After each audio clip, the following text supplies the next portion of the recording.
Hi there, Phil Simborg for the USBGF. I have had the good fortune to play with most of the best players in the world over the last many years, and I say it's good fortune because I learn by watching them, and I learn because they're all so very generous in giving away their secrets, and sometimes it's ego, sometimes they're telling people what the right play is and why because they want to show how smart they are. But most of the time, it's because they're genuinely nice people, believe it or not. They're trying to crush me and take my money, but they're very helpful, especially when you ask a question, why did you make that play? Or why would you think that's a double? And it's amazing how much information the top players are willing to share. Not all. There's a few that are play it pretty close to the vest. But I've really been fortunate to play with them. Of course, I've been unfortunate in that I've had to give them a lot of my money while we're playing. They really were charging me for this information. The reason I bring this up is I collected over the years a lot of plays that giants have missed, and this is one of them. This is a play that at least everything on my list, and I've got about, I think I'm up to 47 plays, and that they're not just ones that giants have missed, because everybody misses plays, they don't see it, or they just blunder at some point. It's the fourth day of the tournament, they're in the finals and they're crushing somebody and they're likely to miss a play, or you're in a chouette and there's all kinds of distractions, especially at the nice bars we play at in Chicago, where they're going to miss the right play. But these are plays that I found very interesting.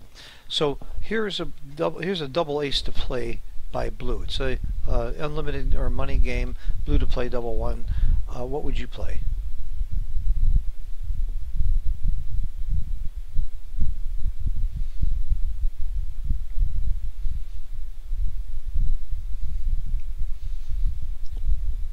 Okay.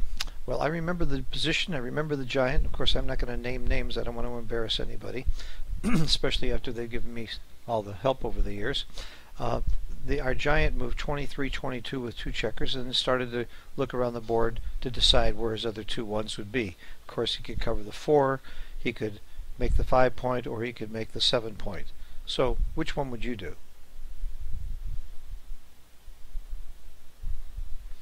Okay, well, it doesn't matter, because coming from 23 to 22 is wrong to begin with. The very, very, very first thing you should do when you're looking at any checker play is ask yourself, what is my game plan? How am I going to win this game?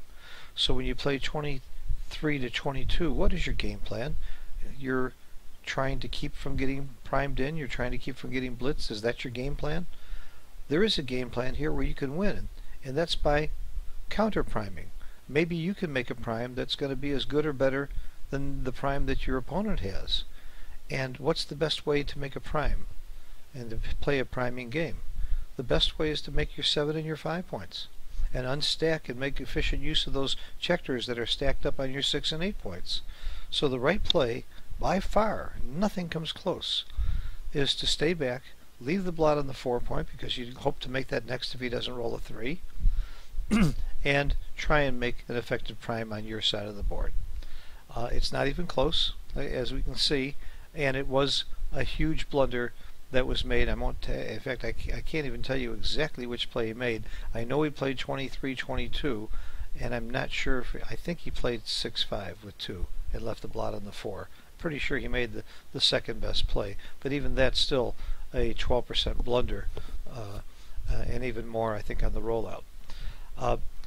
On the new website that we've created, mindgamecenter.com, there is a topic that you can download for $1.99 called Are You Smarter Than a Giant? And this is the final position. This is the 10th one. There are 10 of them. And then when you finish that, you can do Are You Smarter Than a Giant too? And look at 10 more positions that giants have blown. And not just look at the position because they're all interesting. You can it's a great way to test yourself. But if you view it as flashcards, you'll review the ones that you miss until you get them. And you'll get some information, not just looking at what the answer is, because we give an explanation. There's a brief explanation as to why the right play is right, and of course I just gave you the explanation for this one.